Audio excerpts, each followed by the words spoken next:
Chapter 949. Moving slaughterhouse. As soon as the strike of thunder flashed through the darkness of the polar night and burst into blinding arcs of electricity, decimating the center of the swarm, Sonny spoke into his communication device. Wedge formation. He had created a rift in the middle of the mass of nightmare creatures, but it was not enough to clear a path through the blockade. There was the flanking force spilling from the mountains to worry about, too.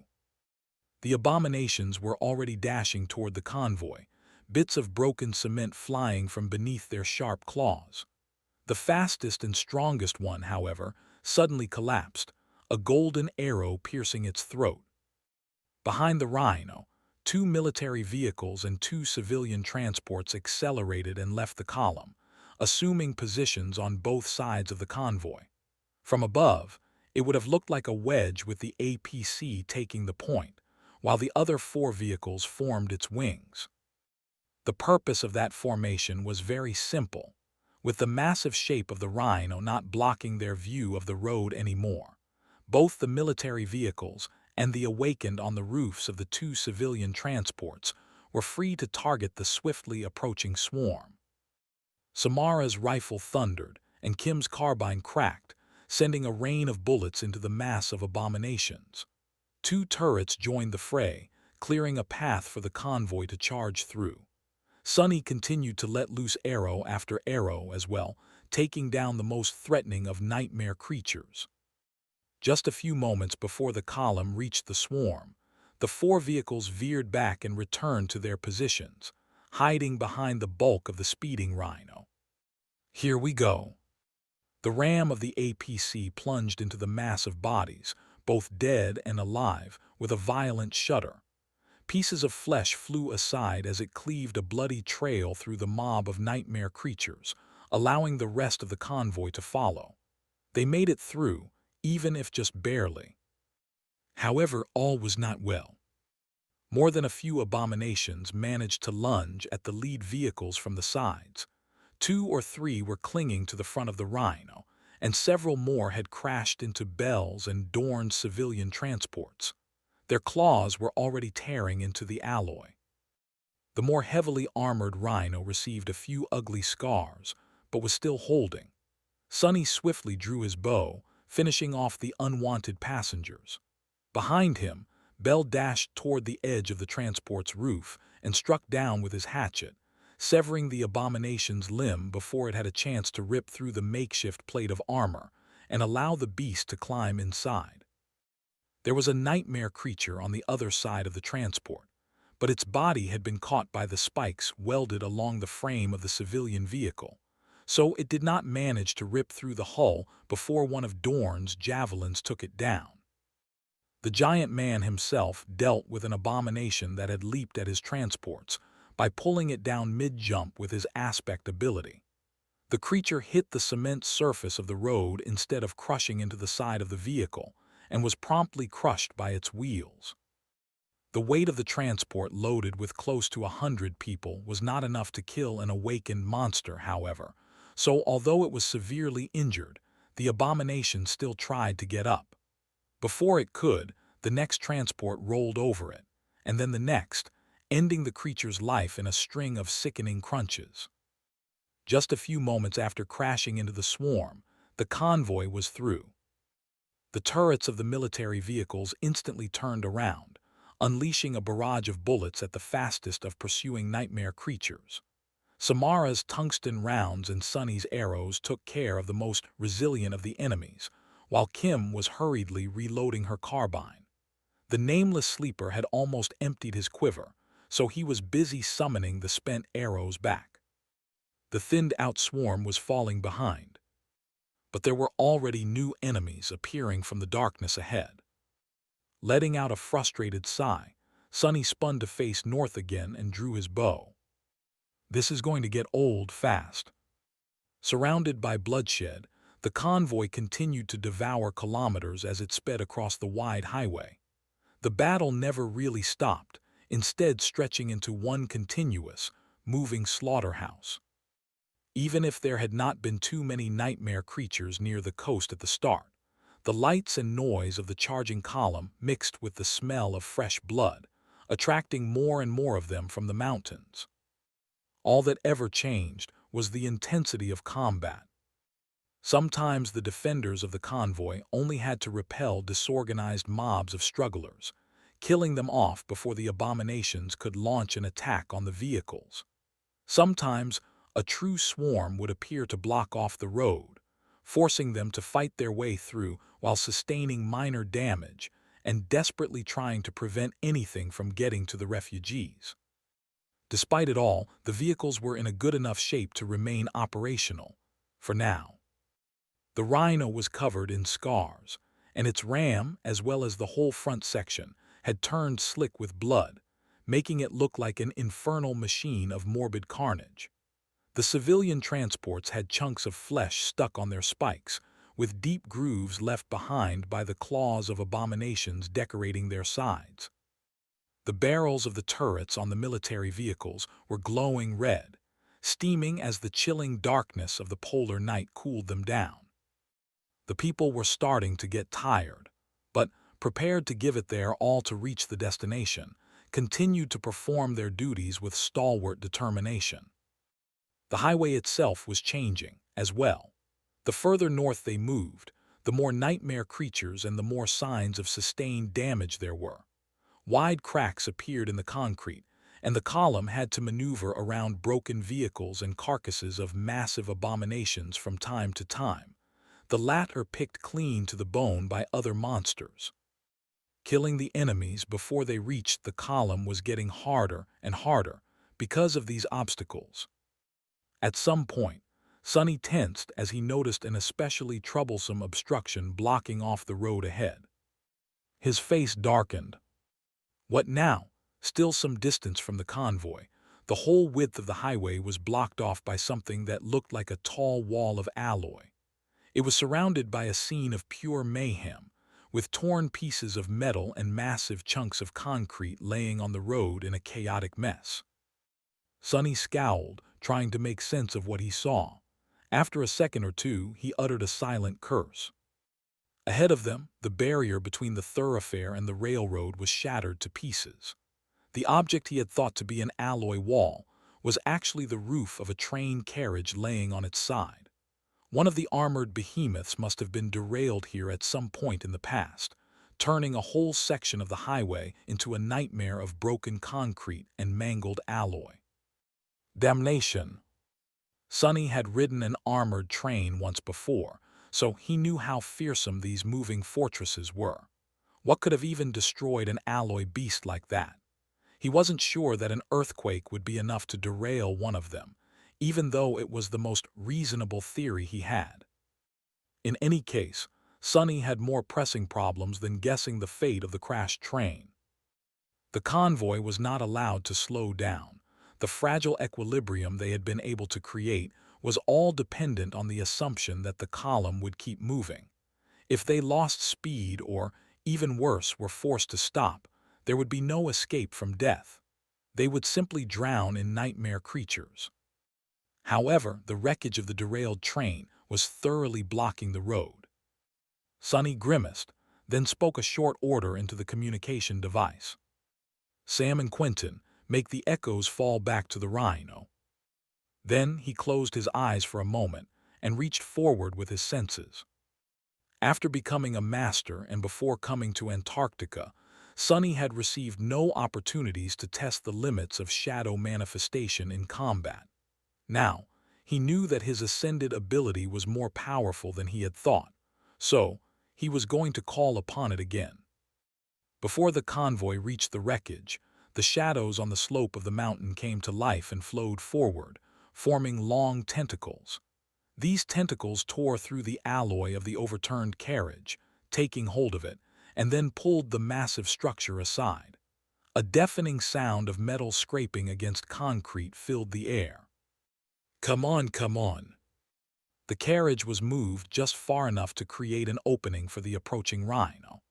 The APC pulverized several chunks of the concrete barrier with its ram, clearing the road, then maneuvered to the side and slid past the mangled alloy structure. Behind it, the highway was revealed to be in terrible condition, so it took a lot of skill to navigate the rhino past the mess of broken metal. Luster was just the man to do it, though. He masterfully avoided all the serious obstacles and rammed through those that could be destroyed without ever slowing down. The rest of the vehicles weren't as large as the APC, so it was not too hard for them to follow. Several abominations crawled from the wreckage to lunge at the convoy, but were swiftly pierced by arrows and poisoned bullets.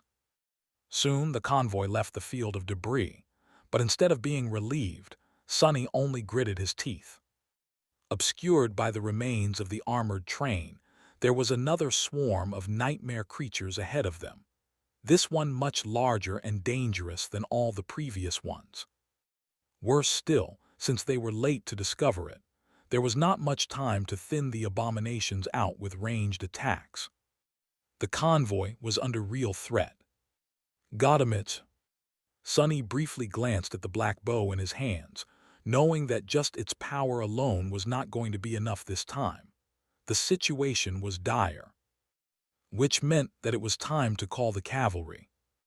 He considered summoning Nightmare near the rhino and stylishly jumping into the saddle from the roof, like he had seen cool heroes do in webtoons, but then decided against such theatrics. It was not that Sonny was not capable of landing on the back of a galloping horse from a moving vehicle. It was just that Nightmare's saddle was a memory and had to be hoisted on the black steed by hand each time he was summoned. By now, Sonny was capable of riding his horse without a saddle, but using any kind of melee weapon effectively without stirrups was more or less out of the question. Stirrups were essential to mounted combat, insignificant as they might seem. He sighed. "I guess I'm just not cool." With that, Sonny summoned Nightmare directly onto the roof of the rhino, simultaneously calling upon the Sin of Solace and the overpriced saddle. Soon, the fearsome black stallion was standing in front of him, looking forward with ferocious crimson flames burning in his eyes. Nightmare snarled, revealing 2 rows of metal fangs that resembled those of a wolf. It seemed that he had plenty of sleep, and now hungered to tear some abominations apart. Moonlight glinted on the dark surface of the courser's adamantine horns. "Don't you worry, you'll get a chance to rampage in just a few moments." Sonny swiftly put the saddle on the courser's sable back, fastening it into place. Just at that moment, Samara's rifle barked, sending a shining round flashing into the darkness. A chorus of bestial howls was the reply. He cursed, grabbed the hilt of the Sin of Solace, and jumped into the saddle. Sonny closed his eyes for a moment, sensing insidious whispers assault his mind. Today, they seemed especially clear. He took a deep breath, then looked forward and sent Nightmare charging. The black steed lunged forward, jumping from the roof of the rhino in a tall arc. Inside the APC, Luster flinched as adamantine hooves thundered right above his head, and then craned his neck to stare at the swift shape of the leaping steed. "Allah, what the hell?" He paused for a moment, and then added in a stifled voice, "Damn majestic." Plummeting toward the mass of abominations, Sonny gripped the hilt of the Sin of Solace tighter and poured essence into the dying wish, activating its soul enchantment. "Let's teach these bastards the meaning of true fear, Nightmare." Nightmare landed on the surface of the highway less than 100 meters away from the rushing swarm and galloped forward without ever slowing down. The wind howled in Sonny's ears as the dark stallion's adamantine hooves rang sonorously on the cold concrete. A vicious grin somehow found its way to Sonny's face. "I must have lost my mind."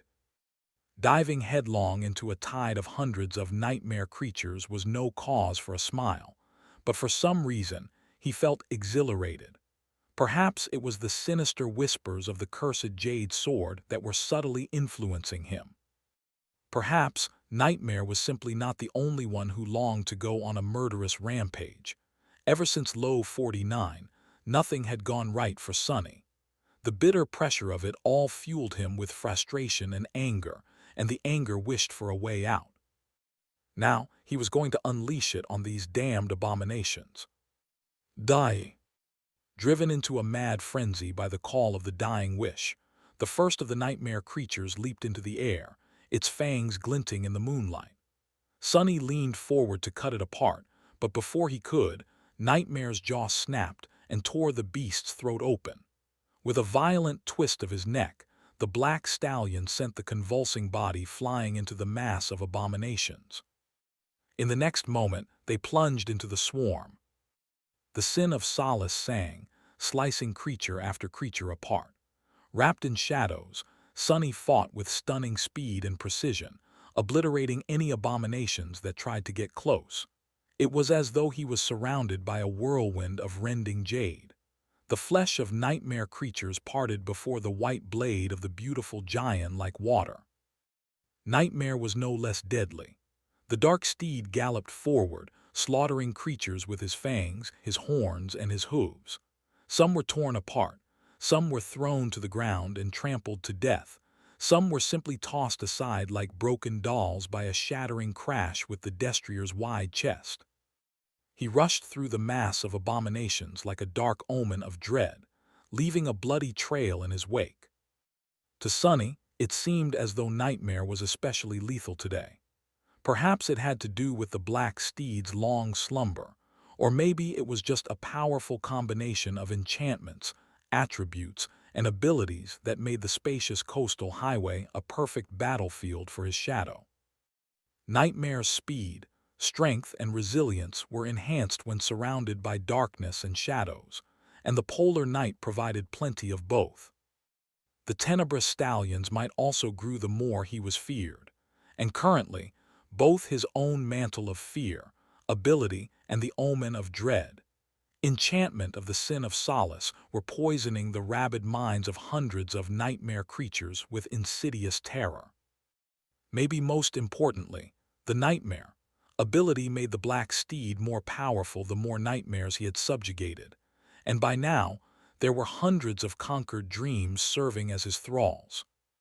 All of this meant that the large swarm of abominations blocking the convoy's path was in for a sea of suffering. However, that was not enough.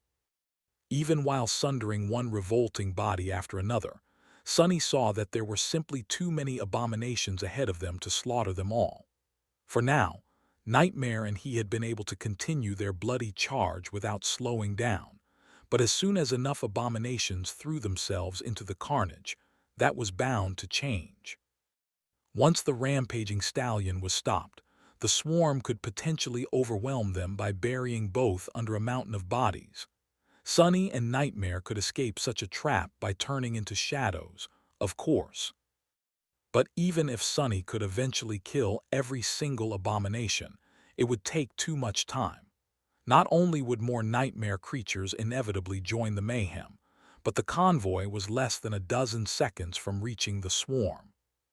He had to remind himself that his goal was not to slaughter the hateful wretches that had dared to stand in his way. His goal was to clear a path for the column of battered human vehicles, whose passengers all depended on him to deliver them to safety. Curses! By now, most of the swarm must have been affected by the pull of the dying wish. All of them had nothing on their mind but one all-consuming desire to rip Sonny apart. Using that to his advantage, he commanded Nightmare to veer left, cutting through the tide of abominations and getting closer to the ocean. The black stallion pivoted and changed the direction of his murderous charge, but was soon met by an impenetrable wall of claws, fangs, suckers, and hideous appendages of all kinds. Even with Sonny dismantling one abomination after another with the sin of solace, the mass of them right ahead seemed too overwhelming to fight through it. Nightmare, however, seemed to think differently. Continuing forward at the same speed, he let out a contemptuous snort and then soared into a powerful jump. His hooves landed on the sea of abominations, crushing a few skulls, and then used the bloody pulp as support for a second leap. Before the nightmare creatures could react and tear at the stallion's belly, The two of them landed just outside the swarm, on the narrow stretch of empty land between the highway and the vast expanse of undulating black waves. Suppressing a shiver, Sunny sent Nightmare closer to the ocean, and then closer still, almost into the shallows, to the point where fountains of cold water started to fly from the courser's hooves with each stride. Just as expected, the swarm rushed to pursue the terrible steed and its slaughtering rider. The mass of abominations spilled from the highway both behind and in front of them, aiming to surround the enemy once more. Just as planned. With that many abominations leaving the road, the convoy received a chance to slip through.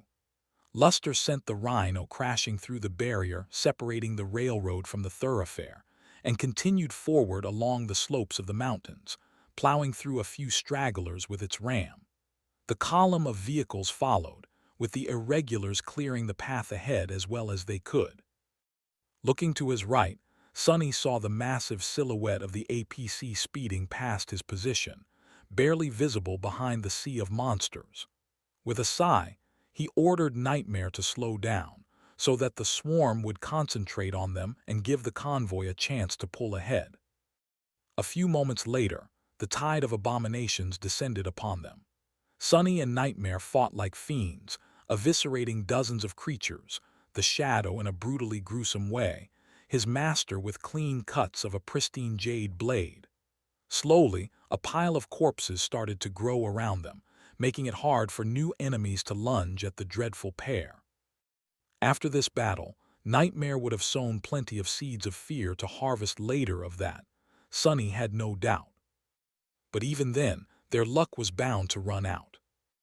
At some point, the mass of abominations pressing down on them had become too great to resist. The pile of corpses careened dangerously, threatening to entomb both Nightmare and Sunny, and new creatures were raining down on them like a flood. Behind them, the deep dark ocean murmured, cutting off the retreat. Just a moment before the tidal wave of nightmare creatures crashed on them. Both the horse and the rider disappeared, turning into elusive shadows.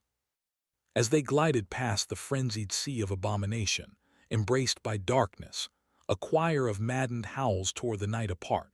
On a dark, desolate highway, a black steed and its bleak rider emerged from the shadows. Adamantine hooves rang on concrete as they flew forward through the falling snow, soon catching up with a small column of battered vehicles. Overtaking one transport after another, Sunny briefly evaluated their condition. The convoy was roughly halfway to its destination, and none of the vehicles had failed. Yet, each looked as if it had gone through a meat grinder, but whatever the technicians had done to the transports was still keeping them from breaking down on the road. Hopefully, that would continue to be the case. His soldiers were doing a good job of warding off the nightmare creatures, as well. Nothing had managed to attack the column in his absence. The refugees were all intact. Glancing at the military vehicles, Sunny sent a short communication to Jeer. "How much ammo do you have left, Sergeant?" The response came in a crackle of interference. "Glad you back, Captain. Sufficient or two, nearly spent." Sunny frowned. The worsening quality of the signal could mean only one thing. They seemed to be approaching a powerful gate. He concentrated for a moment to sense the call, and felt that it was gradually growing louder. "Got 'em it." With a grimace, Sunny sent Nightmare forward and soon reached the head of the convoy, galloping alongside the rhino. He caught a glimpse of Luster, who was concentrating on driving the APC, and then looked into the darkness ahead. At the moment, there were not enough stragglers on the road to make him summon back Morgan's warbow. Abomination and Blackie were enough to deal with them. However, in the distance, still a few kilometers away, Sunny saw a hint of wrongness hidden in the darkness of the polar night. There was an ugly rift in the fabric of reality there, one that seemed small and inconsequential from distance, but had to be considerably wide and tall up close, blocking most of the highway. A nightmare gate. The question was, how long ago had it manifested? Depending on the answer, the abominations brought into the waking world by it could have long wandered away in search of prey, or were still lingering around. There is only one way to find out, I guess. Not in a hurry to get back to the roof of the rhino, Sonny remained in the saddle, wielding the sin of solace in one of his hands. He was tensely looking at the swiftly approaching gate, trying to notice the shapes of nightmare creatures that could have been hiding on the highway or the mountain slope nearby, even in the cold waters of the dark ocean. There were no enemies in the water and no enemies on the road. However, the mountain slopes made him feel tense for some reason. Disturbed, Sonny studied the cliffs rising above the highway to understand what he had missed. Their shape was somewhat irregular, but he did not see any movement. That was until the slope itself moved, unfurling long limbs and turning away from the mountain to face the highway.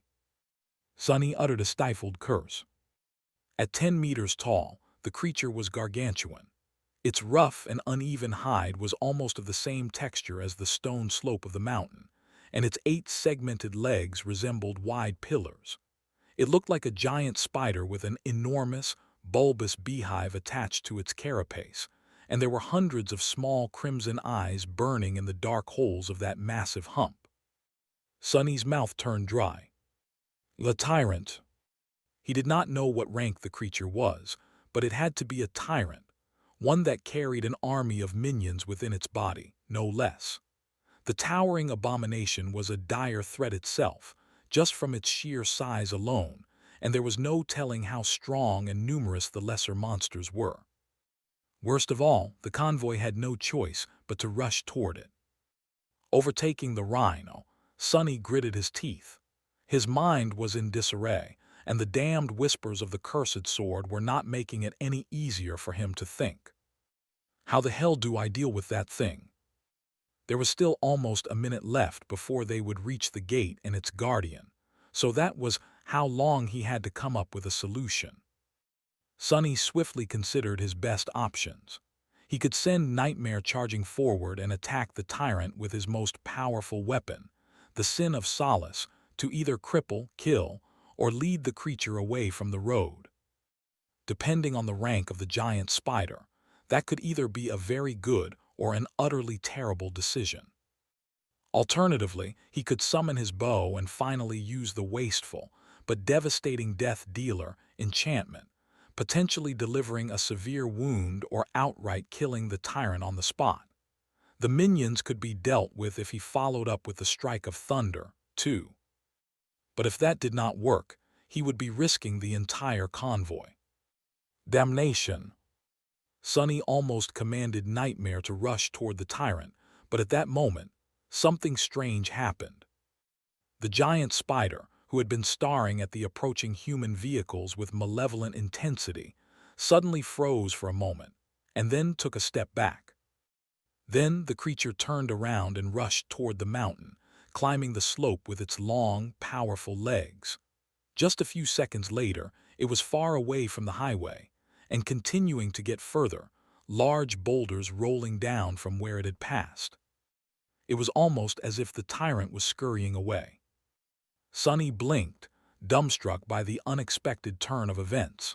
In front of him, the highway was empty, with only the pulsating rift of the gate obstructing its middle section. What the hell? Why did it look as though the tyrant was running from something? Before Sonny could digest the new information, a cold shiver suddenly ran down his spine, and his hair almost stood on end. A sense of danger and fear like he had never experienced before suddenly burst into his mind. Swinging his head to stare at the ocean, his eyes wide, Sonny felt a colossal shadow rising from the depths of the cold water. The waves retreated a few meters back, and then a titanic stone hand suddenly broke the surface and soared into the night sky. The arm of the submerged giant rose above the coastal highway like a dark tower, easily reaching 20 or 30 meters into the air. And then careened, starting to fall in the direction of the convoy. Sonny froze, mesmerized by the harrowing sight of a dark expanse of weathered stone rising from the depths of the ocean. It rose higher and higher, rivers of water flowing down from the numerous grooves and ravines covering the surface of the giant's arm. Due to the scale, it seemed as though the arm was moving deceptively slowly, but he knew that to be an illusion. A single thought formed in Sonny's stunned mind. Goliath, one of the three titans that had come to the Antarctic center. It had to be him. The Whispering Legion was dead, and the winter beast prowled somewhere far to the north. The last one, stone giant Goliath, had disappeared without a trace. Army Command had no accurate data on his current location, the last time Sonny had been in contact with them. No wonder, if the missing Titan had been traveling through the shallows off the coast of the landmass. It's a damn fallen Titan. A moment later, Sonny suddenly came to his senses, shrugging off the dread and awe of witnessing the enormous creature, or rather, one of its limbs. What was the big deal anyway? The Goliath was a runt, as far as Titans were concerned. He was simply a giant stone abomination, instead of a sentient force of nature. Even then, Sonny had seen far greater beings before. However, the damned Titan, no matter how he compared to others of its kind, could destroy the convoy with one brush of his finger. Barely suppressing his panic, Sonny stared at the falling hand of the giant, then twisted around and waved at Luster, shouting as loud as he could. "Go, go, go, speed up."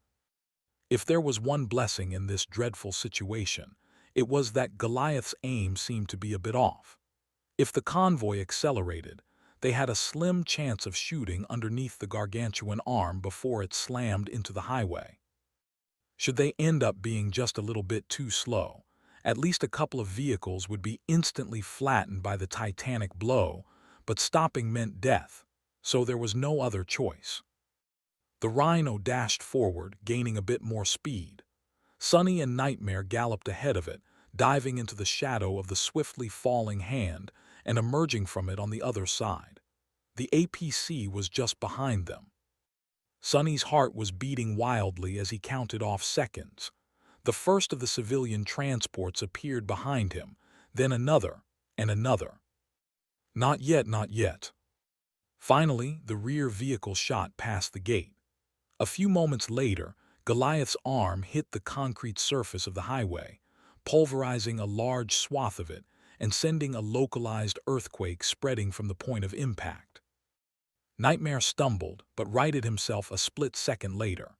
Some distance behind, the wheels of the rearmost military vehicle momentarily flew into the air, then hit the cracked surface of the road with a screeching sound. Somehow, the driver managed to maintain control of the vehicle and desperately sped forward, hopping to get away from the colossal threat. Made it! Sonny let out a groan, knowing that their narrow escape from death was both temporary and futile. No matter how fast the convoy was moving, they had no hope of outrunning a Titan. Now that Goliath was aiming for them, there was no chance of salvation. Unless something managed to stall the giant for a few minutes, the convoy was doomed. Not fair, not fair, this is not fair. After all they had been through, after everything he had done, this was the end. Sonny felt like howling at the moon in sorrow and anger. Behind them, the enormous hand scraped against the concrete, and then a titanic shape started to rise from the ocean. Goliath was pulling himself out of the cold water, its ugly head emerging from beneath the waves first. Sonny shuddered. The Titan was somewhat humanoid in appearance, but far from resembling a graceful statue. Unlike the magnificent monuments of the Forgotten Shore, Goliath looked more like a small mountain that had come to life than an effigy of a human. The surface of its body was rough and unpolished, like a natural cliff, and its proportions were all wrong. His legs were powerful and stocky, and its torso was massive and asymmetrical, with mounds of stone rising from its back like humps. The giant had 3 arms, each hand possessing a different number of thick, short fingers.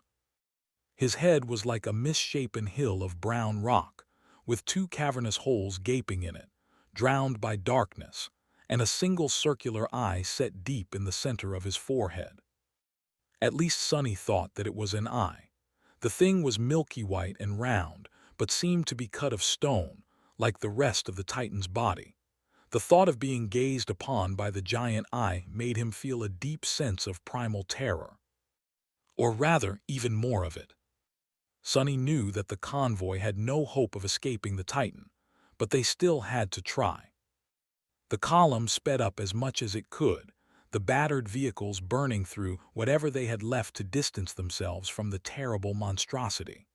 The turrets unleashed a barrage of bullets, which hit the weathered stone of the Titan's body in twisting streams. However, their impacts were like mosquito bites to the giant, less than, even. Mosquitoes could break the skin of their prey at least.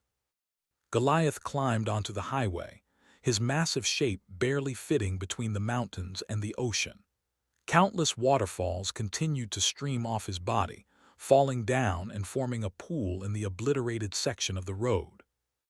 The Titan's single eye moved, locking on the escaping convoy, and then the creature took a step forward. The whole world seemed to tremble from the terrible weight of Goliath's massive foot. Just with this single step, the damned giant covered a lion's share of distance between him and the desperately speeding convoy. Whatever hope of escape Sonny had left was instantly shattered. "Curse you!"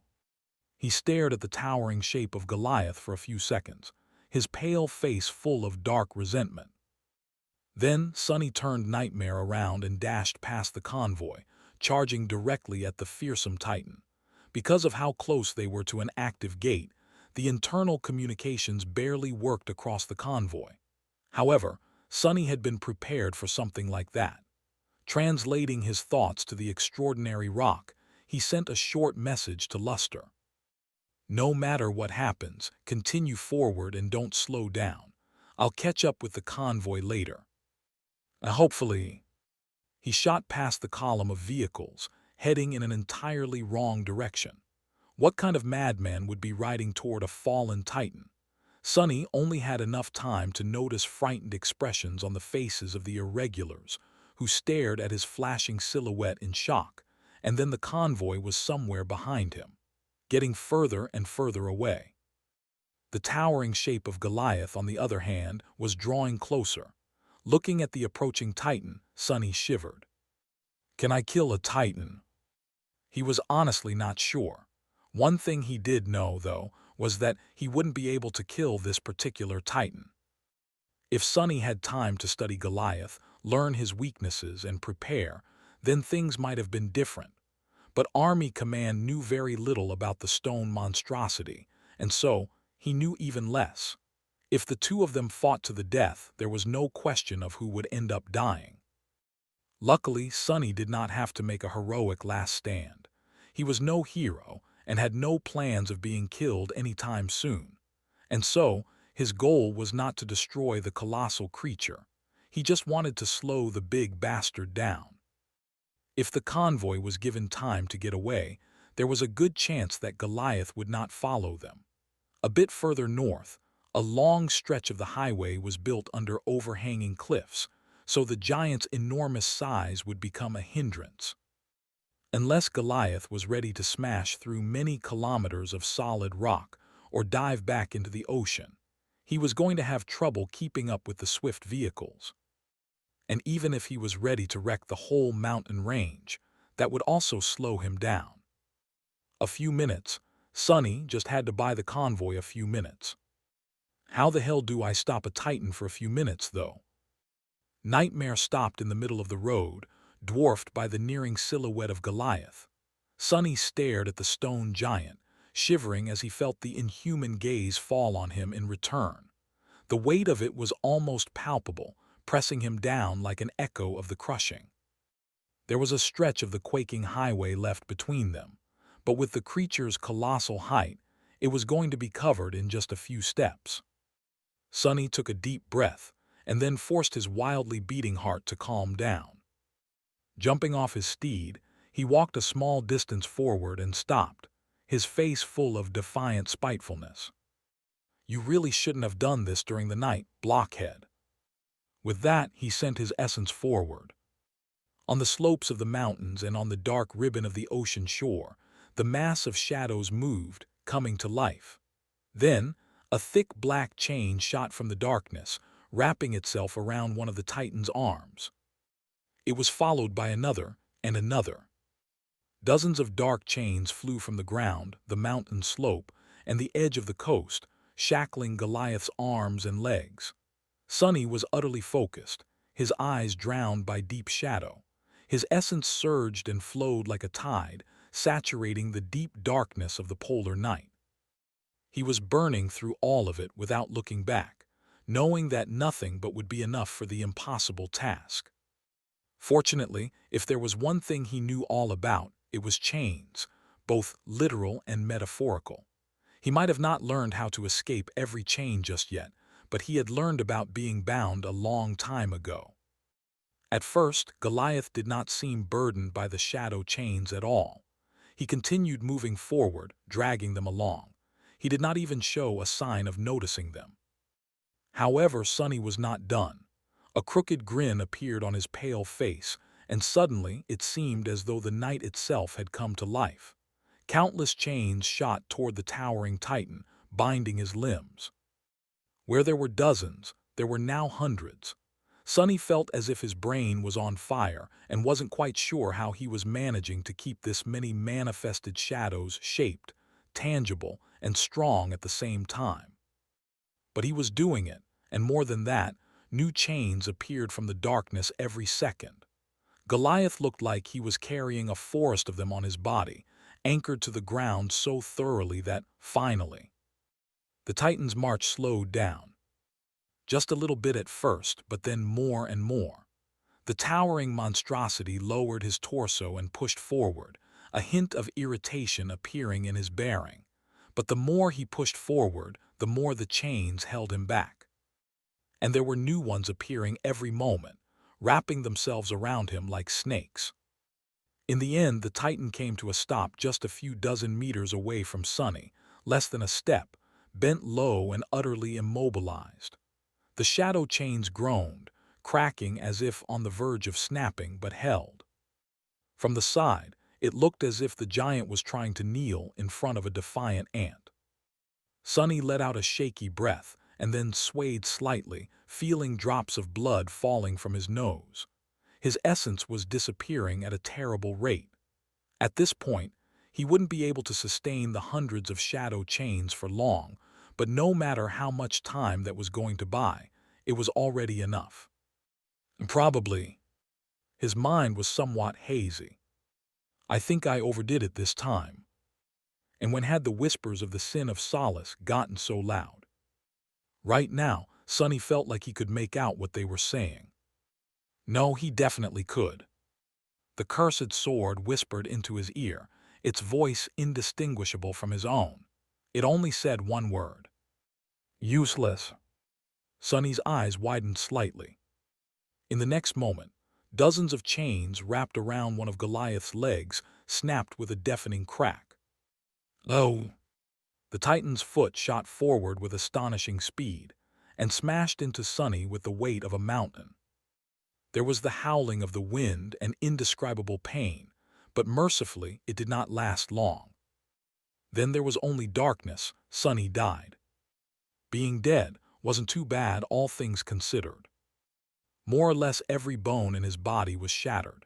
His rib cage had caved in, and sharp bone fragments were piercing his lungs.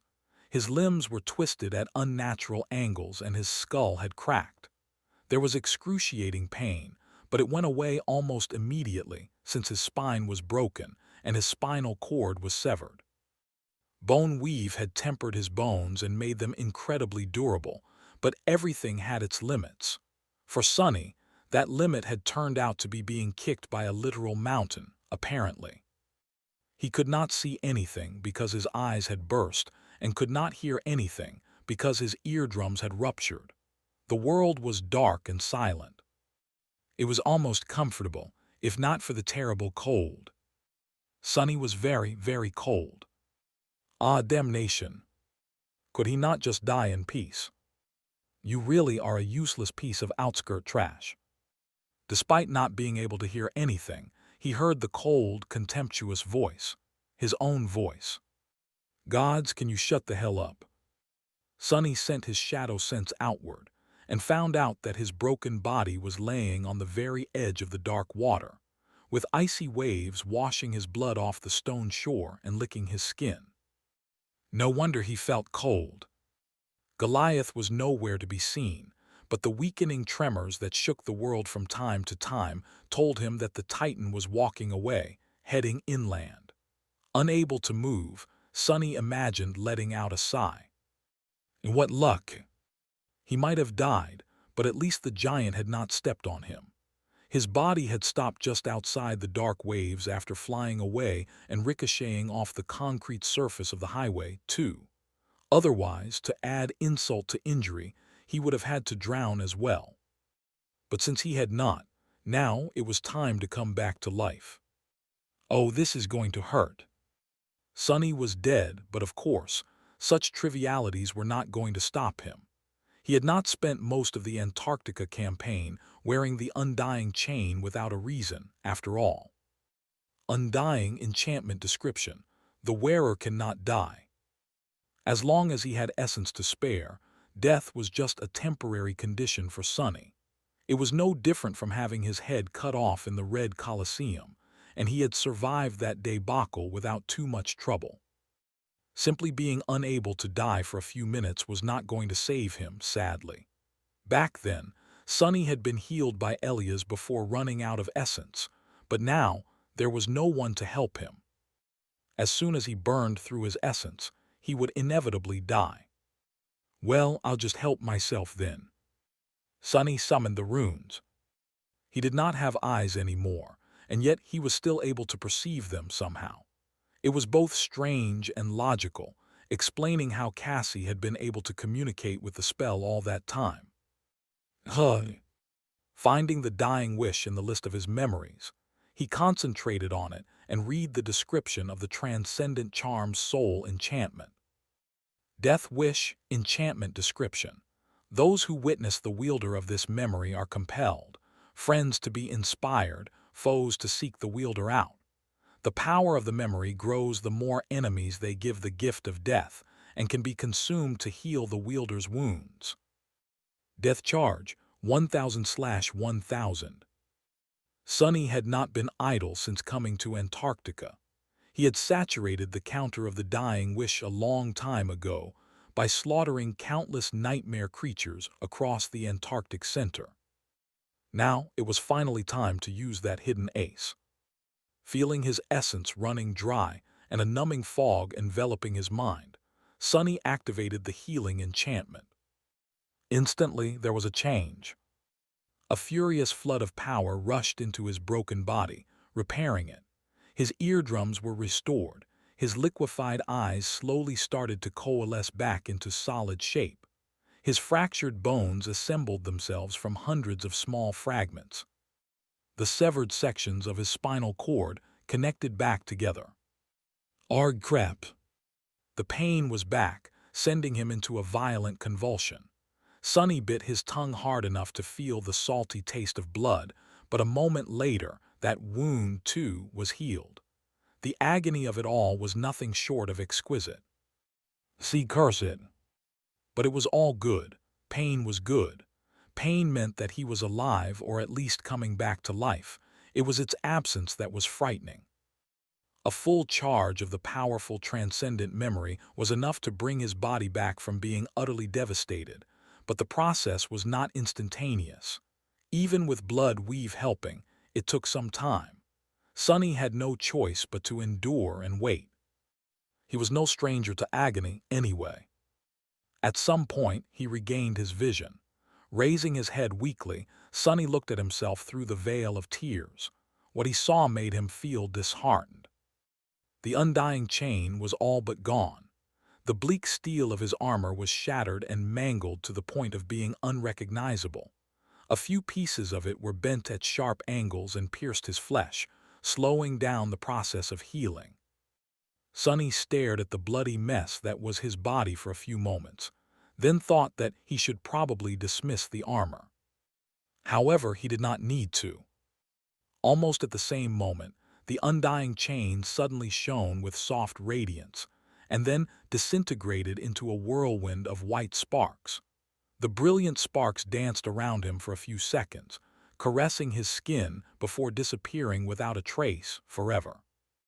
The familiar voice of the spell whispered into his ear, "Your memory has been destroyed."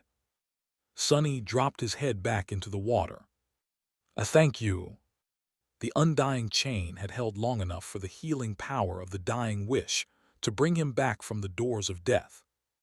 Refusing to succumb to the terrible damage before he was safely on his way to being healed, as if on purpose, true to its name to the very end.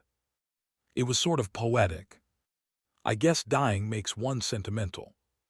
What the hell was he thinking about? It was just a suit of armor and armor-type memory. Memories did not have thoughts, aspirations, and feelings. Well, most didn't. Turning his head slightly, Sunny stared at the beautiful jade shape of the Sin of Solace, which was laying on the stones a few steps away from him. His eyes darkened a little. "So it was you all that time, messing with my mind and calling me names." The moonlight glinted on the pristine white blade. Everything was silent for a few moments, and then Sunny's own voice answered, full of disdain. "Took you long enough to realize, as expected of an uneducated rat." Sunny gritted his teeth and stifled the desire to dismiss the damned sword immediately. He had already lost his armor, and leaving himself without a weapon would not be a very good decision. Ignoring the insidious whispers, Sunny let out a pained groan and then stood up with a stagger. He was all but naked, terribly fatigued, and suffering from extreme essence exhaustion. But he was also, undoubtedly, not dead. Sunny came back to life. Sunny stood on the shore of the ocean, shivering and considering if he should fall down and take a long, relaxing rest in the cold water. His reserves of essence were utterly spent, and with it came the sickening feeling of fragility and weakness. Awakened experienced a form of backlash when burning through all of their essence, but it was only a little bit harmful. The weakness would pass, and there would be no long-term harm done. He just had to weather the immediate consequence. The more concerning aspect of the situation was that he did not even have enough essence to summon a single memory. Looking down at the threadbare rags of his once pristine black bodysuit, Sunny sighed. For now, that was all that separated him from the bitter cold and the chilling winds of Antarctica. "I need to get back to the convoy." Trying to get his tired mind to work properly, Sunny hesitated for a moment. "But first, I need to check on Nightmare." The stallion was nowhere to be seen, so he was afraid of what had happened to his steed. The runes were still shimmering in the air in front of Sunny, so he turned his attention back to them. Death charge, 0/1000. The charge of the dying wish was completely spent, but it had done its job. The undying chain was gone. Turning away from the list of memories with a sigh, he looked at the status of his shadows. The runes describing Nightmare shone as always, so the black steed was not destroyed. Then where is he? Sunny frowned, then softly hit himself on the forehead, remembering that he could simply check his innate connection to the shadow. Without wasting any time, he reached inward and tried to sense it within his soul. Soon, Sunny felt Nightmare's presence. The connection was not really meant to share information, but he could still tell that the black steed was nearby, and in the middle of a battle, the battle did not seem dire or dangerous, though. The stallion was most likely dealing with stray nightmare creatures that could have attacked Sunny while he was still healing. Good then, we can get away from here as soon as he is finished. Sunny swayed a little, then glanced at his four shadows, who were all staring at him with different expressions. The happy shadow was beside itself, but strangely, the other three were also showing some degree of uncharacteristic positivity. Even the gloomy one appeared somewhat relieved. He grinned. "What did you think, that a mere titan would be enough to get rid of me? Dream on. With that, Sonny looked north, wondering how long it would take to catch up with the convoy, then took a couple steps forward and leaned down to pick up the sin of solace. That damned thing. The closer his fingers got to the jade hilt, the more it seemed as though the cursed sword was smiling ominously. Behind you, Sonny scoffed, as if I would be gullible enough to. At that moment, a swift shape shot through the darkness and collided with him. A tearing pain pierced Sonny's side, and he was sent flying into the water. Hitting the dark surface with a pained scream, he scraped his hands on the cold stones beneath and rolled, jumping to his feet a split second later. A handful of sharp rocks flew in the direction of the unknown attacker, meant to slow whoever it was down. However, the creature was still standing in the spot where Sonny had been a few moments ago, staring at him with inhuman eyes. Sonny staggered. Briefly looking down, he saw that a sizable chunk of flesh was torn out of his side. Blood weave had stemmed the bleeding, but the wound still looked gruesome. Then he glanced back at the bastard who had bitten him. The creature looked vaguely familiar. It was short, barely reaching Sonny's abdomen, with dark skin and bone plates covering its scrawny body like a suit of light armor. The damned goblin did not look too formidable, but it had a wide mouth full of sharp, triangular teeth. It was also missing 2 fingers on its right hand. Sonny blinked a couple of times, remembering a tiny imp that he had once failed to finish off. The wretch had grown a lot since their last meeting, however. It was still on the smaller side.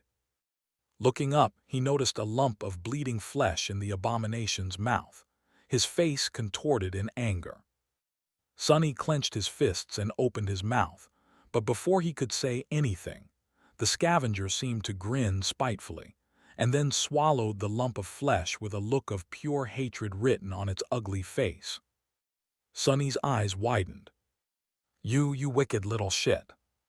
He had let the imp go once, but the bastard did not know his luck. "That's great, I'll just kill him now." Full of fury, Sonny took a step forward but then staggered. The world suddenly turned hazy and his head spun. What the? His sides somehow both growing numb and burning with terrible pain. His body felt even weaker than before. Slowly looking down, he saw a strangely familiar black liquid flowing out of the gruesome wound. No, it was his blood, which was not stopping for some reason. The blood had simply turned black. His face paled. Black venom. How did he get poisoned with black venom? Sonny froze for a split second. No way. The abomination in front of him was a scavenger, a type of nightmare creature that inherited traits of that which it consumed. Had he feasted on the flesh of slain black tongues that the convoy had left floating in the mountain lake? Had the little bastard been following the convoy all that time, stuffing himself with all the corpses and carcasses that they had left behind? Growing and waiting for a chance to avenge himself on Sonny. Suddenly, he wanted to laugh. Bastard, you waited all that time, only to deliver yourself into my hands now. Sonny took another step forward, commanding the shadows to wrap themselves around his body. Before he could, however, the scavenger suddenly dashed forward with tremendous speed, and a dreadful blow crashed into Sonny's abdomen. With the wind knocked out of him, he was thrown back and fell on his back. A split second later, the abomination was on top of Sonny, 2 unexpectedly powerful hands wrapped around his neck, strangling him. A vicious, hateful snarl escaped from between the creature's bloodied teeth. Sonny's head was pushed beneath the surface of the waves, and ice-cold water instantly filled his mouth and nose. He tried to push the scavenger off, but his body was too weak to resist the furious fiend. Wait. Before Sonny could come up with a single coherent thought, his consciousness started to fade, and a dangerous darkness encroached on his mind. And then he got angry too. Why is this happening to me twice in a row? What is this crap? Sonny was being strangled and drowned, with his mutilated side on fire because of seawater getting into the ugly wound. The hateful scavenger had turned out to be astonishingly strong for his demure size, or maybe it was Sonny who was too weak. He was utterly drained of essence, still recovering from being stomped on by a titan, and had a powerful toxin coursing through his veins on top of everything after all. In any case, no matter how desperately he tried to shake the little bastard off his body, it was all in vain. Arg! The thought of surviving an encounter with a fallen titan, only to be killed by this pathetic waste of an abomination, made him feel bitter and slighted, especially because the damned gremlin was barely half his size. Just give up, your life is meaningless anyway. Feeling his consciousness starting to slip, Sonny tried to snarl. Shut the hell up. The Sin of Solace remained silent for a moment, and then laughed. It is amusing how desperately you are trying to survive, knowing that all that is waiting for you is a lifetime of being a slave. That was the last drop. No, actually, being ambushed by the odious little goblin had been the last drop. After months of suffering setback after setback, and enduring the stress of guiding men through a disastrous war campaign, having to restrain himself to project the image of a capable and composed leader, Sonny had finally had enough of it. Suddenly, he was very, very angry. He was positively furious. Sonny was furious at the world itself, but since the spiteful gremlin was the only creature near him, the bastard was going to have to be the sole target of his anger. Come here, you wretched waif. Letting go of the two thin but surprisingly strong hands that were currently strangling him, Sonny reached up and found the creature's face. The scavenger immediately tried to bite his fingers off, and a sharp pain pierced Sonny's right thumb. Luckily, the scrawny abomination was no Goliath. Bone Weave might have surrendered to the titanic blow of the giant's stone foot, but it did not give in to the scavenger's unreasonably sharp teeth. So, Sonny had kept his finger, even though it got cruelly mangled. Not even noticing the pain, he grabbed the hateful gremlin's face, and then pressed his left thumb into the creature's eye as hard as he could. That at least got a reaction. Shocked, the scavenger recoiled, and even if it was only for a moment, his grip on Sonny's neck weakened. That was all he needed. Shifting beneath the abomination, Sonny managed to bend his knee, insert it between their bodies, and then throw the bastard away. The gluttonous goblin might have been far stronger than he had any business being, but he was still comparatively light. His scrawny body flew away, landing back on the stone shore. Where do you think you're going? I'm not finished with you yet, damned pest. Rising from the water, Sonny sucked in a hoarse breath, and then glared at the scavenger with bloodshot, murderous eyes. Come here. The spiteful creature was happy to oblige. He jumped back to his feet and lunged forward, but then stumbled and grabbed his abdomen with a confused look. Sonny grinned. What, do you have a stomach ache? That was probably blood weave doing its thing. Sonny's blood was not really poisonous, but it had a disturbing propensity of trying to return to its source when separated from it. So, swallowing a chunk of his flesh was almost like swallowing a handful of metal shavings, and then walking to stand in front of a powerful magnet. The bastard had to be in a world of pain. No, not yet, he isn't. Sonny dashed toward the vile goblin and used the momentary lapse in their battle to shift his vision and get a look at his enemy's soul. What he saw surprised him. The scavenger, who had started as a tiny pipsqueak of a nightmare creature, had not only grown many times its size physically, but also spiritually. Judging by the hideous darkness spreading through his soul, he was now a fallen demon. Sonny was pretty sure that the pathetic abomination he had failed to kill at low 49 was both of a lesser rank and a lower class, so it was a bit startling. Well, no matter, he'll die all the same. The two of them clashed at the edge of the water. The scavenger was strong, fast, and vicious, but Sonny was augmented by 4 shadows. Sadly, the augmentation of the shadows was not set in stone, instead enhancing his own physical state. And since his physical state was currently at the rock bottom, Sonny was still far away from being able to perform at his peak. Weakness multiplied by 5 might have transformed into a kind of strength, but not the sort he was used to. Still, he was both bigger and stronger than the feral gremlin, even if the gap was not as large as it was supposed to be. The creature only had a slight advantage in speed. Wishing to crush the bastard with his own 2 hands, Sonny tried to grapple the scavenger and bring him to the ground. But the hateful imp managed to slip from his grasp at the last moment and lashed out with his maimed hand, delivering a vicious blow right into Sonny's wounded side. The explosion of pain made stars appear in his eyes. A strange wheezing sound escaped from between the abomination's sharp teeth, sounding almost like hoarse laughter. "You wretch!" Hissing, Sonny caught the abomination's arm and twisted it. The familiar sound of snapping bones made a smile appear on his face, but a moment later it was replaced by a pained grimace.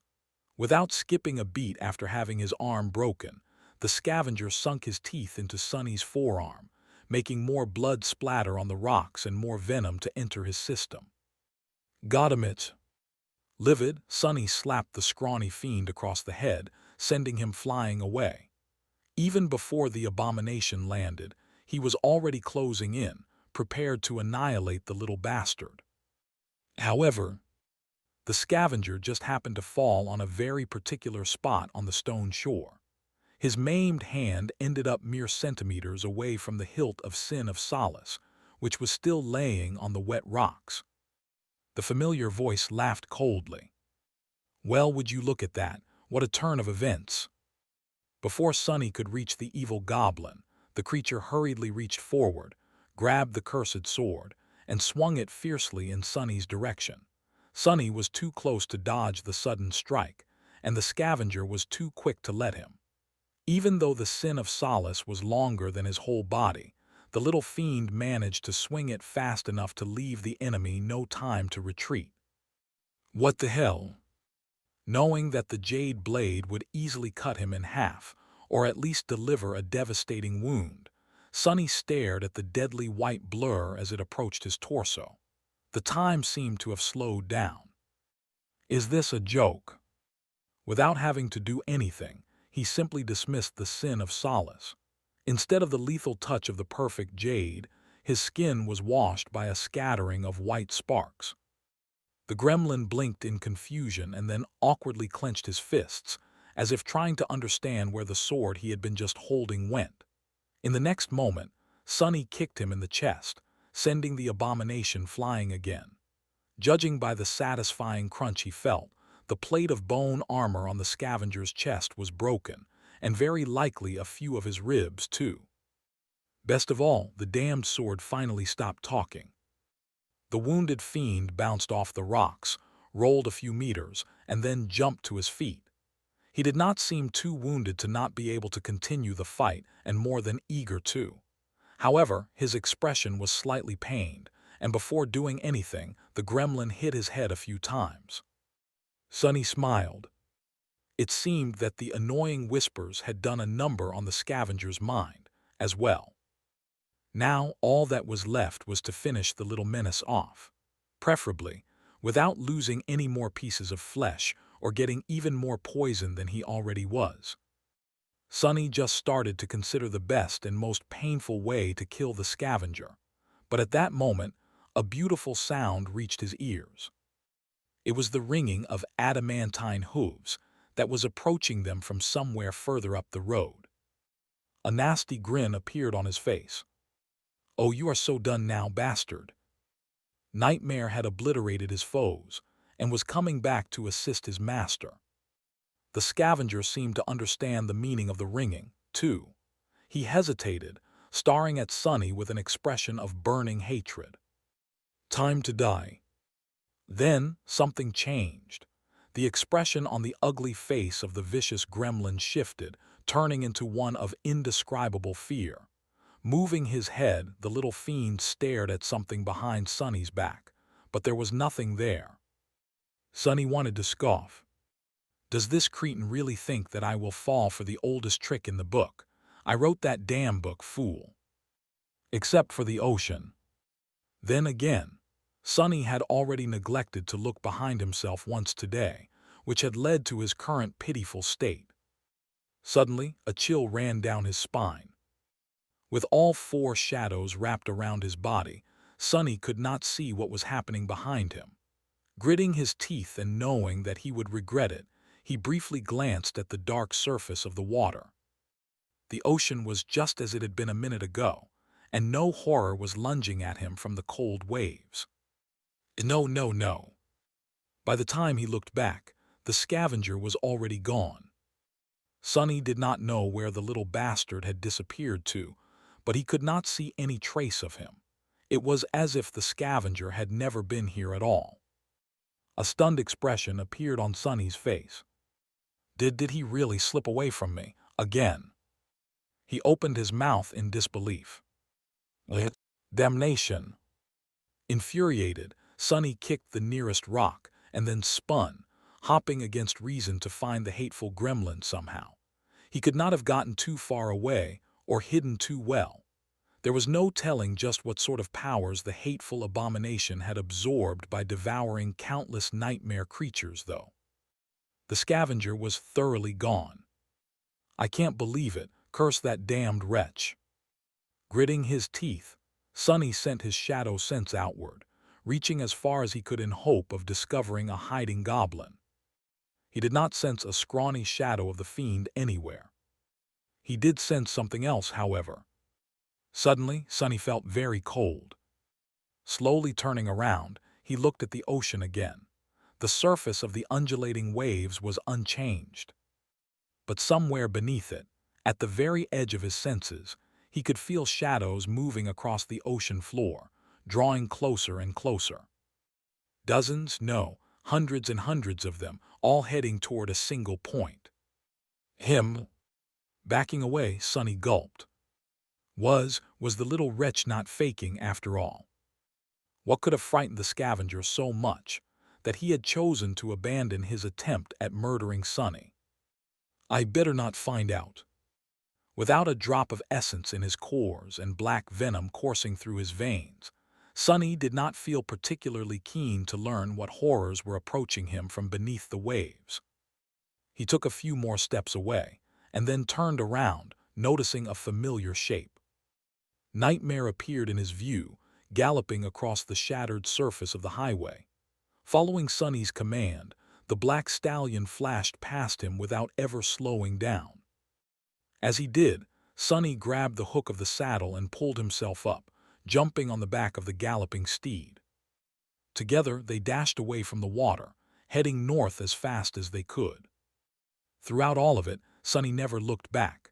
The feeling of cold dread he felt from the approaching shadows. It was eerily familiar. To hell with this, to hell with it all. This is too damn much for one godforsaken day. The silhouette of the dark courser and his half-naked, battered rider disappeared behind a bend of the mountain slope. And just a few seconds later, the dark waters parted, and the first of the eerie visitors stepped from the water onto the shore. Sonny was riding north through the bitter cold of the polar night, shivering in his raggedy, tattered bodysuit. The coastal highway stretched forward, strangely silent and empty.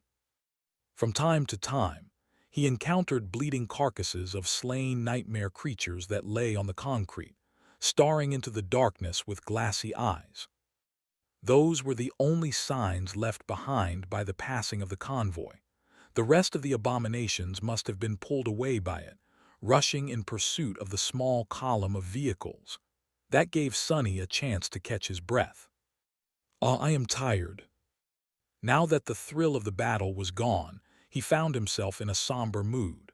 The cold, dark, and desolate landscape of the Antarctic center was only adding to the gloom. Looking ahead, Sonny winced as he rocked in Nightmare's saddle. His wounds were hurting, and the lethal toxin was still trying to kill him from the inside. Most people would have been dead already, but Blood Weave was slowly overcoming the black venom. Sonny was still bleeding from the torn bite wounds on his side and his forearm, though. His thumb was also a mess. Since he had not encountered anything capable of making him bleed in a long while, that was a bit disconcerting. However, there was very little that Sonny could do. He had a mundane medkit stored inside the covetous coffer, but lacked the essence to summon it. He could not summon an armor to protect himself from the cold for the same reason, as well. After being completely exhausted, essence was slow to return to the vast reservoirs of his cores. What little he had received from dismissing the sin of solace was almost instantly absorbed by his essence-starved body. Until his flesh was saturated at least to a small degree, he was not going to be able to summon any memory. It was not too bad, though. The more of the rejuvenating essence returned to his body, the better he was able to resist the cold, and the stronger Blood Weave became. Slowly but surely, the feeling of sickening weakness permeating his whole being was receding. Then a small trickle of essence flowed into his cores. As finally, Sonny commanded Nightmare to stop, and then dismounted. He knelt on the concrete for a minute or two, steadily breathing in and out and thinking about what memory he should summon first. He was cold and required armor to protect him from both the elements and the enemies, but he also felt very uncomfortable without a weapon. His wounds needed to be tended to, and the memory of ice was another worthy candidate. Eventually, he sighed. Nightmare can be my weapon for now. With that, Sonny summoned the covetous coffer. Opening the metal chest, he took out a medkit and awkwardly applied the clotting agent to his wounds, then plastered the sealing patches on top of them. After that, he reached deep into the cavernous storage space of the coffer, searched for a bit, and pulled out a military coat. Sonny stared at the brass buttons on the coat for a few moments, then put it on and raised the collar, hopping to save himself from the chilling wind. That should do it for now. Climbing back into the saddle, he sent his steed forward. Nightmare went slowly at first, so as not to disturb his master's wounds too much. They traveled in silence for some time. Eventually, Sonny recovered enough essence to summon another memory, choosing the cruel sight this time. He had considered calling upon the sin of solace, but then decided against it. His mood was already dark, and listening to the damned sword was not going to improve it one bit. Plus, with the undying chain gone, his mental defenses were not as good as they had been. Sonny scowled when he remembered the loss of the transcendent armor and hurried to throw the bitter thoughts out of his mind. It seemed that after subjecting him to all kinds of misfortune, Fated had finally decided to bestow Sonny with some luck. He had not encountered a single nightmare creature while traversing a long stretch of the highway. Eventually, though, that luck was bound to run out. Looking through the eyes of one of the shadows, which was scouting ahead, Sonny frowned. There was a dark mass of moving bodies blocking the road about a kilometer further north. The concrete was littered with corpses, and the abominations were feasting on the flesh of their fallen brethren, devouring them in a nauseating mess of squelching noises. As Sonny looked past the morbid feast, his eyes darkened. Soon, adamantine hooves rang on the concrete, and a nightmarish rider plunged into the mass of abominations. His steed stomped and tore them apart, and the shining spear of the rider himself flashed, making stark shadows dance on the surface of the highway, and streams of evaporating blood fountain into the cold air. It did not take Sonny long to eviscerate the scavenging nightmare creatures.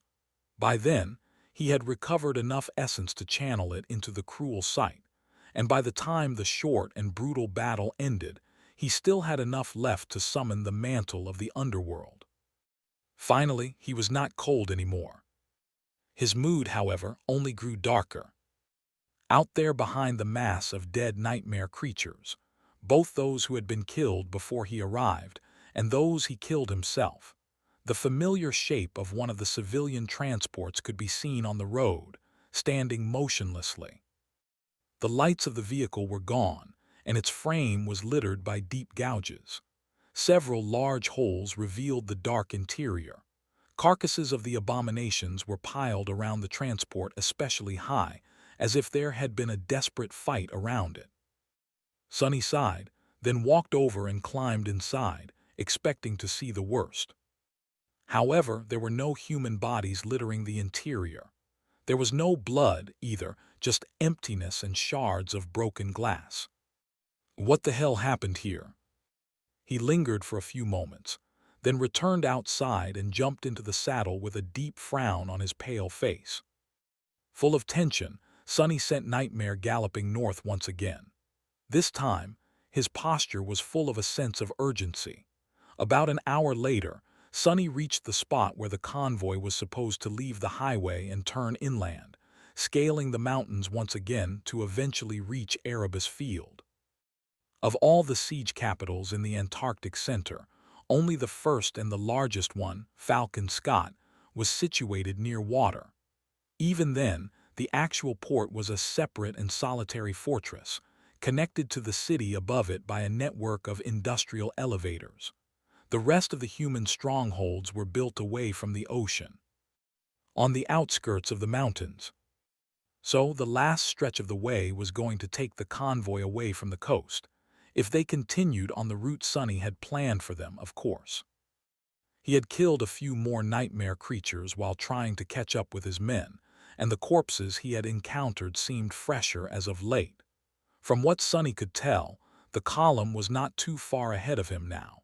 If he was lucky, he might even be able to rejoin the convoy before reaching Erebus Field. The siege capital had to be surrounded by a ring of active battle engagements, so Sonny really hoped to accompany the refugees through that mess. No time to waste then. He commanded Nightmare to turn east. Not long after they started to ascend the mountains, the snowfall seemed to pick up, making it harder to see. There was something strange about that snow, though. What is this smell? Frowning, Sonny raised a hand and caught a few snowflakes on his palm. While he could see in the dark, differentiating colors that way was not his strongest suit. Sonny could instantly tell that something was wrong, though, because the white snowflakes did not contrast against the onyx metal of his gauntlet nearly as much as they should have. In fact, they were not white at all. He tilted his head a little, then smeared the snowflakes across his palm. What was left behind was a trail of black soot. It's ash. Looking up at the sky, he scowled. The strong snowfall was no snowfall at all. Instead, it was raining ash. Countless gray flakes fell from high above, dancing in the wind as they slowly obscured the world in a thick fog. That can't be good. Full of bad premonitions, Sonny sent Nightmare into a gallop. They moved deeper into the mountains, following the twisted road. By now, Bloodweave had mostly dealt with the toxin, and his wounds were already healing. His essence was slowly being replenished as well, so overall, Sonny was in relatively good shape. Not enough to face something truly dreadful yet, but well on the way. Where the hell is my convoy? Just as he thought that, the scouting shadows noticed something ahead. Just short of the highest point of the nearest mountain pass, protected from the wind by tall cliffs, a group of battered vehicles was parked in a circle, with tired soldiers standing guard around it. He noticed Bell sitting on the roof of one of the transports, holding a sword in his hand. A sense of profound relief grasped Sonny's heart. They're fine. He let out a heavy breath and asked Nightmare to go faster. A few minutes later, the figure of an infernal rider clad in fearsome black armor entered the circle of light surrounding the parked convoy. The soldiers flinched and raised their rifles, aiming at the frightening apparition. Sonny raised a hand. "Don't shoot, bastards. What the hell is this, a mutiny?" The soldiers blinked a couple of times, staring at him with wide eyes. Then someone yelled, "It's the captain, he's back." "Thank the gods." "Someone tell the devils." There was no need to inform the irregulars, though. Bell was the first one to notice him, and just a few moments later, the whole cohort emerged from the camp to meet him. Sonny jumped off the back of Nightmare, patted the stallion on the shoulder, and then dismissed him. Then he turned to his people. Kim was the first one to speak. "Captain, you're alive. I mean, of course you are. That rock of yours would have disappeared if you died." Luster grinned. "See, I told you." Quentin glanced at him, then nodded with a smile.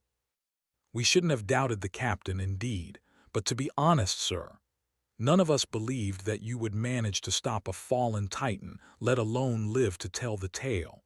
All by yourself, no less. That is simply incredible. How did you even survive?" Sonny stared at him blankly for a few moments, then said evenly, "I didn't." As the members of the cohort looked at him with wide eyes, he scratched the back of his head and added, "Being dead was not all it's cracked up to be, though, so I walked it off. Anyway, I found the empty transport on the highway. What the hell happened?" The irregulars glanced at each other. Dorn sighed, then pointed to the convoy. "It broke down in the middle of the road, sir. We had to stop and transfer the refugees to the other 3 vehicles. The abominations did not let us do it in peace, of course. It was a hell of a fight, but in the end, we managed to get everyone loaded up safely, broke through the crowd of nightmare creatures, and fled. We lost a couple of soldiers, but none of the civilians were seriously hurt." Sonny let out a heavy sigh. "So more people died." He closed his eyes for a moment. "What is the situation now, then?" Dorn's face darkened. "The remaining transports are in bad shape and severely overloaded, sir. I don't think that they'll be able to travel for much longer." That was to be expected. Sonny waved a hand. "Are they going to make it to Erebus Field, at least? And by the way, why did you stop? Is there a large number of nightmare creatures between us and the city gate?" None of the members of the cohort answered, which was strange in and of itself. What made Sonny really anxious, though, were the fallen expressions on their faces. "And what?" Dorn remained silent for a bit, then turned his head in the direction of the mountain pass. "It would be easier if we just showed you, sir." They walked through the camp, and then crested the slope of the pass. From there, Sonny had a clear view of Erebus Field, which was supposed to be half a dozen kilometers further north. Supposed to. With a frozen expression, Sonny looked through the falling ash at the dreadful sight below. His sunken eyes were hidden by deep, dark shadows. Curse it all. Erebus Field was no more. The dark skies were shrouded by a veil of slowly falling ash. Far below the mountain pass, illuminated by a foreboding red glow, a vast metropolis lay in ruins. The shattered buildings were drowning in rivers of lava, and a terrible conflagration was raging across the devastated land, devouring what little was left of the once thriving city. Above the scene of devastation, the dark shape of Mount Erebus was wreathed in smoke. A flood of molten rock was flowing down its slopes, glowing through the haze. The walls of the city were breached, and uncountable hordes of nightmare creatures were prowling in the ruins, some bathing in the flames, some avoiding it. Looking down with a dead expression on his pale, tired face, Sonny found himself momentarily unable to feel anything. Doesn't make any sense. Erebus Field had been one of the most prominent cities in Antarctica. Famous for its geothermal energy farms, fertile soil, and warmth, it had been home to tens of millions of people even before becoming an evacuation center. The local government branch was supposed to have the volcano well under control. Even if all the safety systems they had in place were to suffer a cataclysmic failure, the city had possessed formidable fortifications long before being converted into a siege capital. With those in place and a whole division of the First Army working on reinforcing the defensive infrastructure, as well as the presence of hundreds of awakened and more than a few masters, Erebus Field simply could not succumb to something as mundane as a volcanic eruption. How did this happen? Sonny was supposed to guide the convoy to this stronghold, deliver the refugees to the authorities, rendezvous with Davis and his cohort of irregulars, and then resume acting in his usual capacity as the captain of a fast-response combat unit. Instead, the city was gone, Davis and his people were nowhere to be found, and the responsibility of caring for the convoy of defenseless civilians was still pressing heavily on his shoulders. If anything, that weight had only become more burdensome. He was at his wits' end. With a sigh, Sonny rubbed his face and then sat down on a nearby boulder. His eyes were still glued to the horrible scene below. He was simply unable to look away. The members of the cohort stood awkwardly around him, keeping silent. Sonny remembered that he was meant to be projecting an image of confidence as their leader, but was too rattled and angry to care.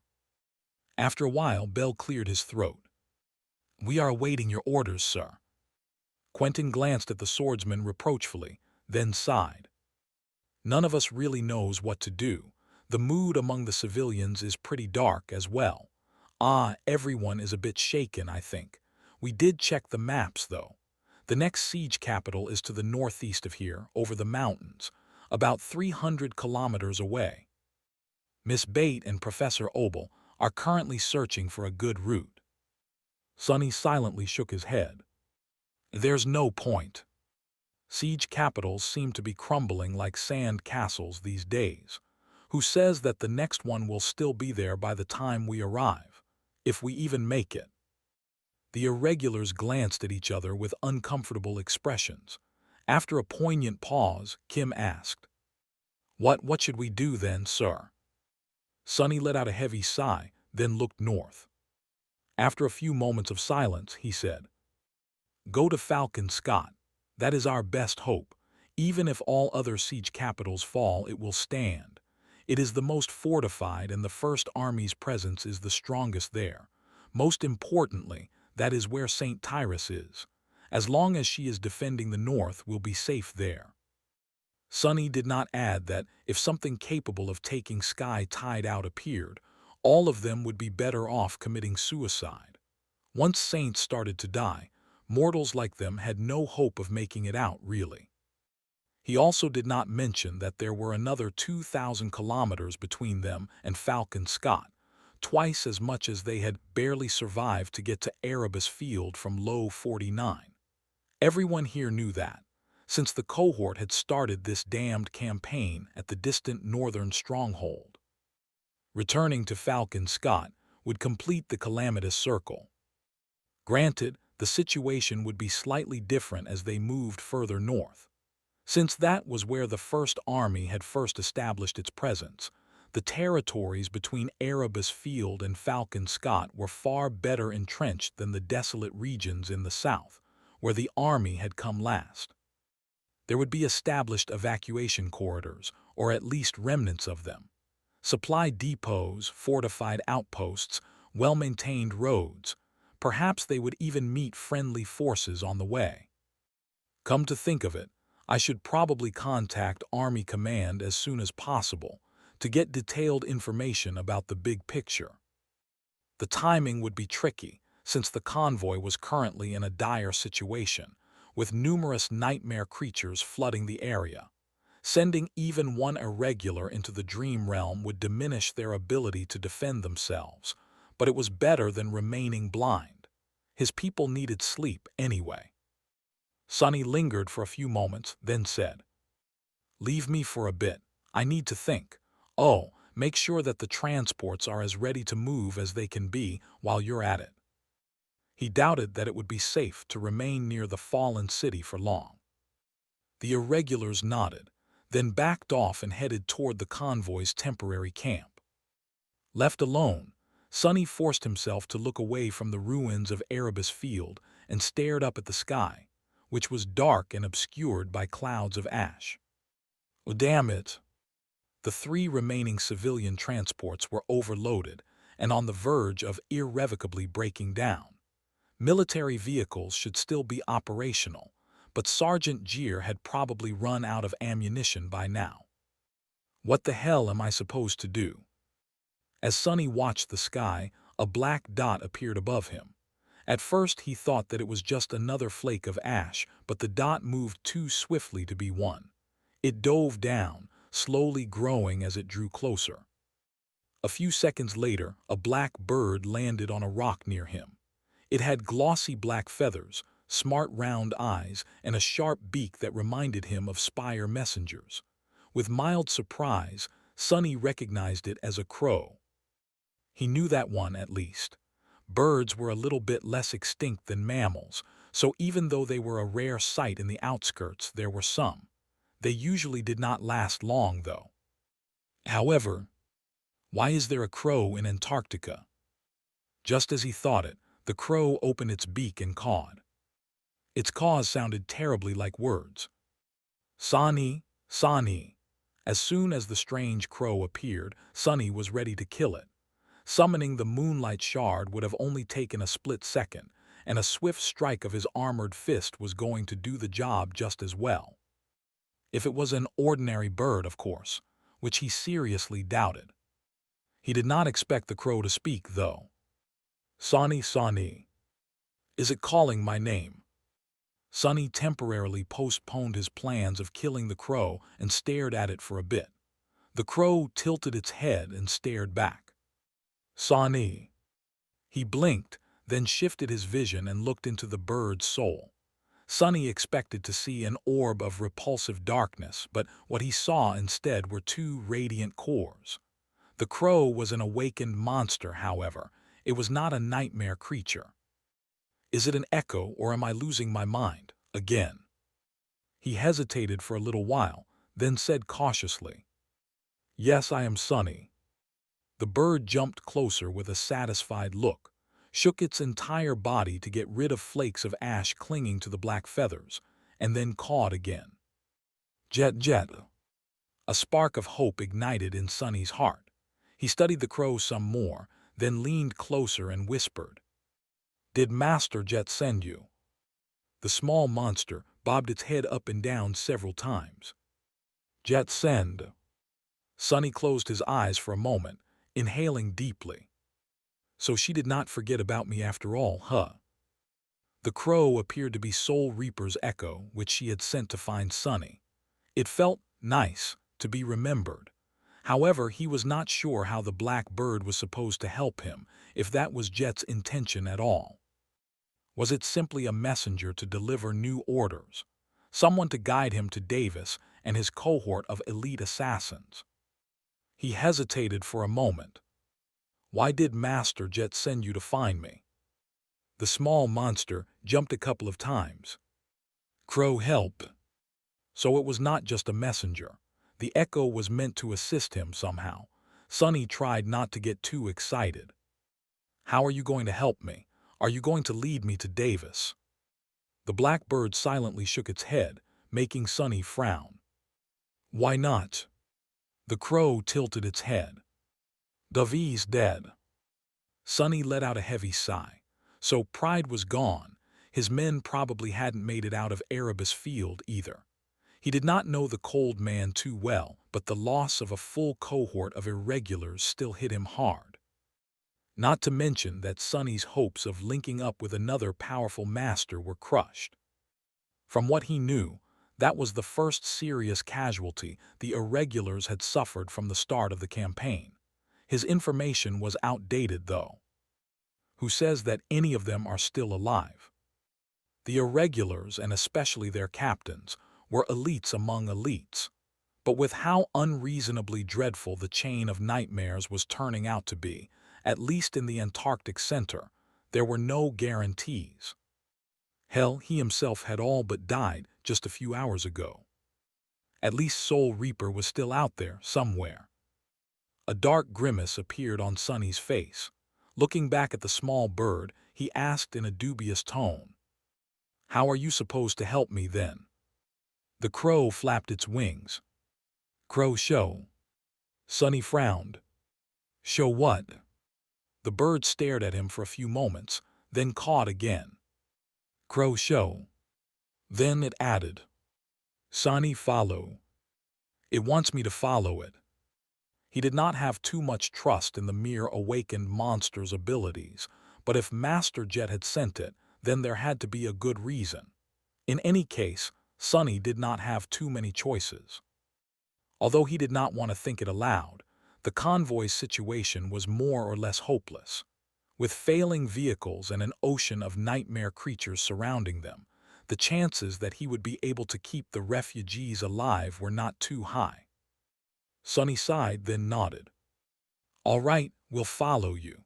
Just give me a bit of time to get my people on the road."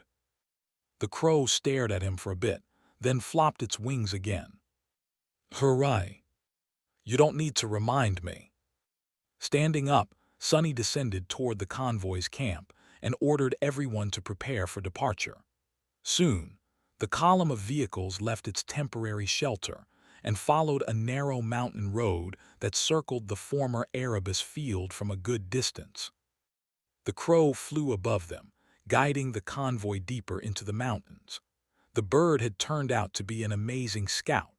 Not only was it able to notice swarms of nightmare creatures from high above long before they could threaten the column, but it was also smart enough to lead Sonny and his people around the prowling abominations. After about an hour of tense but uneventful driving, they left the site of the destroyed city behind.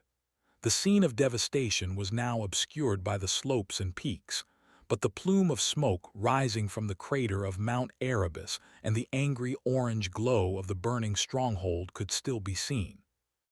The crow guided the convoy to a wide crossroad, and then dove down, landing near a small structure standing at the side of it. The convoy came to a halt, the civilian transports looking like they might not ever be able to get their engines running again. Sparing them an uneasy glance, Sonny jumped down from the roof of the Rhino and approached the structure. It seemed freshly built and was most likely constructed by the First Army just a month or two ago. He had no idea what its purpose was, though. Uncertain, Sonny glanced at the black bird, who looked very proud of itself. "What am I supposed to do with that?" The crow tilted its head. "Door open." "Oh." Despite its small size, the structure had actual blast doors blocking its entrance. The gate was large enough to be rammed by the Rhino, but of course, Sonny was not going to order Luster to do something that stupid. He briefly thought about cutting through the blast doors with the cruel sight, but then shook his head with a roll of eyes, walked over to a small panel at the side of the gate and placed his palm on it. The panel lit up, and then a mechanical voice came from the inbuilt dynamics.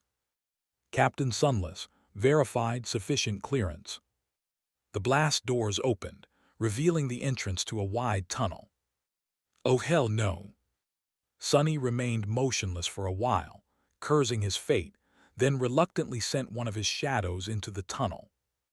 Despite his newly established aversion to tunnels of all kinds, that one turned out to be rather short, leading to a vast underground chamber. It was rectangular in shape, and large enough for the several convoys the size of the one Sonny was leading to take shelter inside. "It's a hidden supply depot, a big one at Huh?"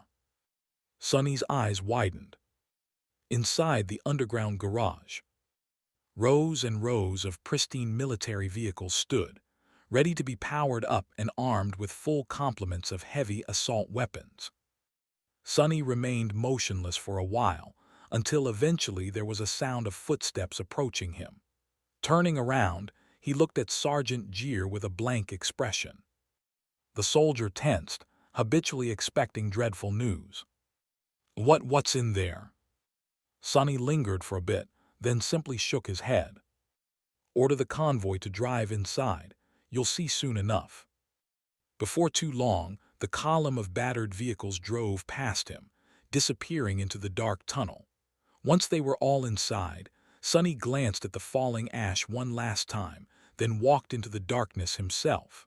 The blast doors closed behind him with a reverberating hum, cutting off the bitter cold and the chilling wind of the polar night. Just before the two plates of armored alloy touched, Master Jet's crow flew between them and landed on Sonny's shoulder. The bird glanced into the tunnel with curiosity, then stared at him and cawed a couple of times. For a change, those were simple caws and not mangled words of the human language. A pale smile appeared on Sonny's face. "Yeah, good job." With that, he walked down the tunnel, soon reaching the underground garage. The convoy was parked in the empty corner of the vast chamber, and excited soldiers were already moving around the pristine military vehicles, evaluating their state.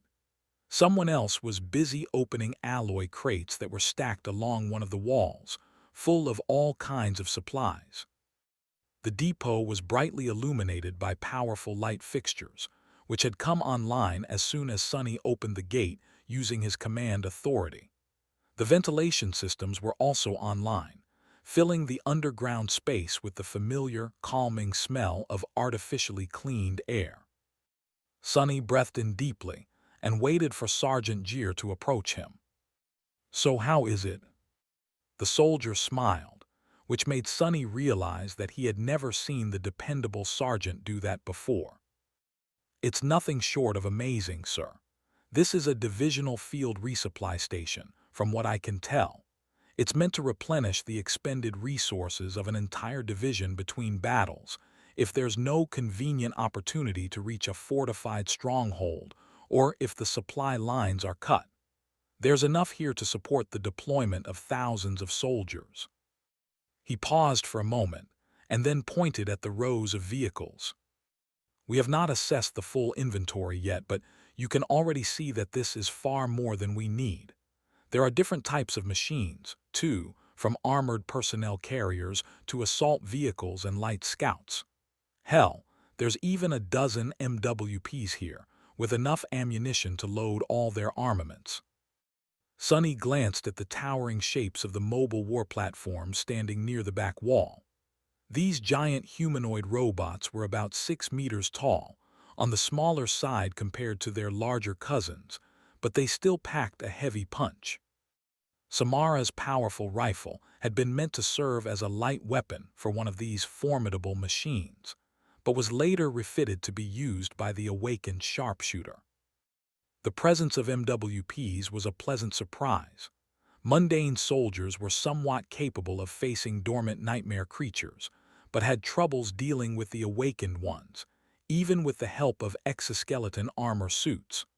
The fierce arsenal of guns and launchers installed on the war platforms, however, made them destructive enough to accomplish that task. There was just one problem. Sonny gave Sergeant Gier a dubious look. "Do we even have anyone capable of piloting these things?" The soldier coughed and awkwardly scratched the back of his head. "Oh no, not really." He remained silent for a few moments, then smiled again. "Still, there's also ammunition for our turrets, as well as food, medicine, spare fuel cells, necessities, basically, all that the refugees need. We can even arm them all if that is what you want to do.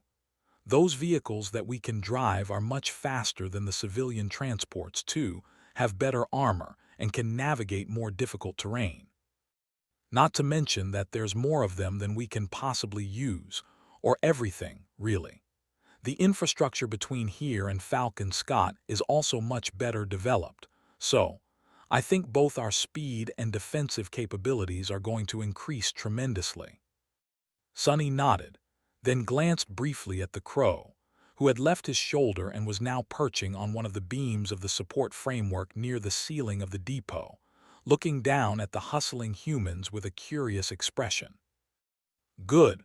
We'll be staying here for a couple of days to let the people rest and give us time to get acquainted with all these shiny new toys. Make sure that everyone has a warm meal and a comfortable place to sleep." With that, he left Gier to figure out the logistics of settling in hundreds of refugees in an underground storage bunker that was not really meant to be used for such a purpose, and tiredly walked toward the Rhino. There were many robust vehicles in the supply depot, but he did not see anything that could compare to his personal ride. The fearsome APC was still the best there was. "I need some rest myself." Climbing inside the Rhino, He exchanged a few words with Professor Obel, then told Luster to figure out the sleep schedule between the irregulars and bring him some news from the dream realm by the morning, or whatever it was going to be once he woke up. Then Sonny took off his military coat and dismissed the mantle of the underworld, which had been hidden beneath. At that moment, Bate was approaching him to say something, but lingered after noticing the dried blood and sealing patches glued to his skin. She paled a little, remained silent for a few moments, and then forced out an unconvincingly sarcastic remark. "So you do bleed after all." Sonny looked down at his battered body and smiled. "Only on special occasions." With that, he turned away, climbed into a sleeping niche, and closed his eyes in utter exhaustion. That was a long, dreadful, utterly terrible day. It did end on a positive note, though. That, at least, was something to be thankful about. Thanks for watching. Please subscribe and like the video and comment down if anything wrong in the story. And if have any suggestion to a new novel or want next part of any series, comment down. Our target is to get 1K subscriber. There will be surprise for all of you. Stay tuned.